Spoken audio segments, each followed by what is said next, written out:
खुलुमबाय लोगोफोर, गोजोन फुंबिलि बयनिसिमबो। नोंथांमोनखौ बड' इनफ' पइन्ट चेनेलाव बयखौबो बरायनाय बावहरग्रोनाय जाबाय। आं दिनै नोंथांमोननि सिगाङाव राशि बायदियै दिनैनि सानसेनि फानजामुथिखौ फरायथिनो लादों। आसा खालामो नोंथांमोना भिडिअ'खौ नायनो मोजां मोनगोन। आरो नोंथांमोनहा सानफ्रोमबो फुंबिलि समाव बेबादिनो सानसेनि फानजामुथि नायनो गोसोब्ला चेनेलखौ साबस्क्राइब खालामनानै लादो आरो भिडिअ'खौ मोजां मोनोब्ला अन्नानै लाइक, शेयार आरो कमेन्टबो खालामनानै होलांब्लानो जाबाय। दिनै 29 सेप्तेम्बर 2025 मायथाइ एबा 12 आसिन दान 1432 मायथाइ समबार। गिबियावनो दङ मेष राशि। मेष राशिनि गिबि आखरानो जादों ए, एल, इ, आइ आरो वाइ। दिनै नोंथाङा फोथायथि आरो गोदान सानस्रिजों बुंफबनाय जागोन। खामानि थिलियाव नोंथांनि थिरांथाफोरा मुलाम्फा गोनां जागोन आरो नोंथाङा नोंथांनि देरसिन सुबुंफोरनिफ्राय बाख्नायनाय मोनगोन। फालांगियाव गोदान गोरोबथाया नोंथांनि थाखाय मोजां जागोन। नखरनि आबहावाया थुलुंगाखांनाय आरो अननायजों बुंफबनाय जागोन। फरायसाफोरा गावसोरनि फरायनायाव थुलुंगा मोनगोन आरो मोजां फिथाइ मोनगोन। सावस्रिया मोजाङै थागोन। योगा आरो मेडिटेशनआ मुलाम्फा जागोन।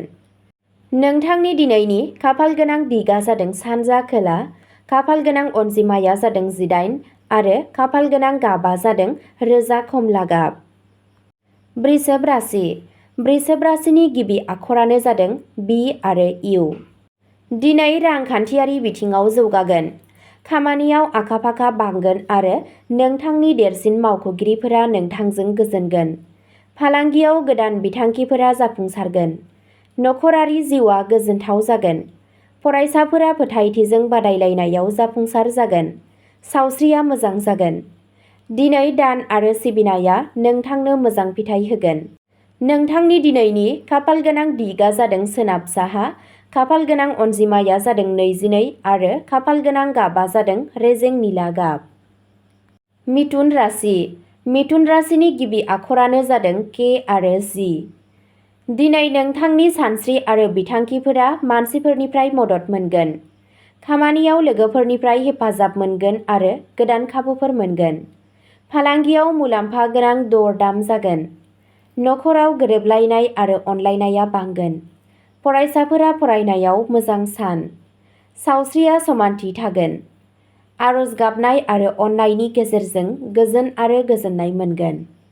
नोंथांनि दिनैनि खाफाल गोनां दिगा जादों खोला, खाफाल गोनां अनजिमाया जादों 14 आरो खाफाल गोनां गाबआ जादों गोथां गाब।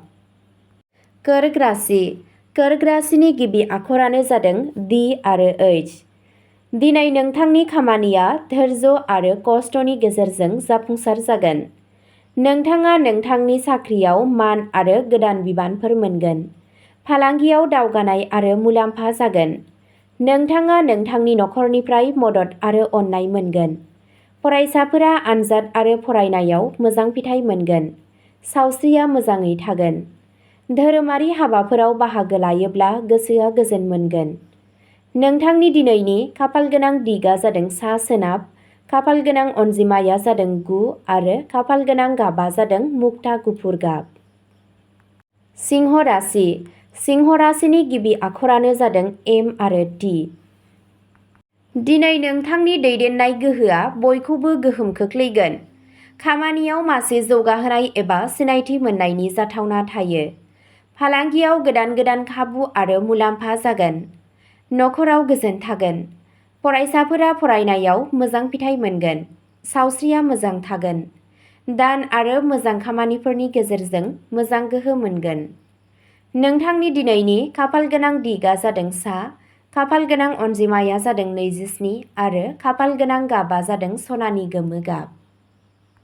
कन्या राशि। कन्या राशिनि गिबि आखरानो जादों पि। दिनै जाफुंसारनायजों बुंफबनाय जागोन। नोंथाङा नोंथांनि खामानि थिलियाव हेफाजाब आरो मान मोनगोन। फालांगियाव दिदोमथि आरो मुलाम्फा जानायनि जाथावना दं। नखराव गोरोबलायनाय आरो अनज्लायनाया थागोन। फरायसाफोरा गावनि खस्थ'नि गेजेरजों जाफुंसार जागोन। सावस्रिया मोजां जागोन। फुजा आरो आध्यात्मिक आसार-खान्थिया गोसोआव गोजोननाय लाबोगोन। नोंथांनि दिनैनि खाफाल गोनां दिगा जादों खोला, खाफाल गोनां अनजिमाया जादों 5 आरो खाफाल गोनां गाबा जादों फान्थाव निला गाब। तुला राशि। तुला राशिनि गिबि आखरानो जादों आर। दिनै खाफाला नोंथांमोननि फारसे थागोन। नोंथाङा नोंथांनि साख्रियाव दावगानाय आरो मान मोनगोन। फालांगिरिफोरनि थाखाय गोदान खाबु आरो सौदाफोरा मोजां जागोन। नखराव हेफाजाब आरो गोजोन थागोन। फरायसाफोरा फरायनायाव मोजां फिथाइ मोनगोन। सावस्रिया मोजाङै थागोन। दान होनाय हाबाफोरा जिउआव गोजोन आरो सुखु लाबोगोन। नोंथांनि दिनैनि खाफाल गोनां दिगा जादों सानजा साहा। खाफाल गोनां अनजिमाया जादों 21 आरो खाफाल गोनां गाबा जादों रेजें गलाब गाब। वृश्चिक राशि।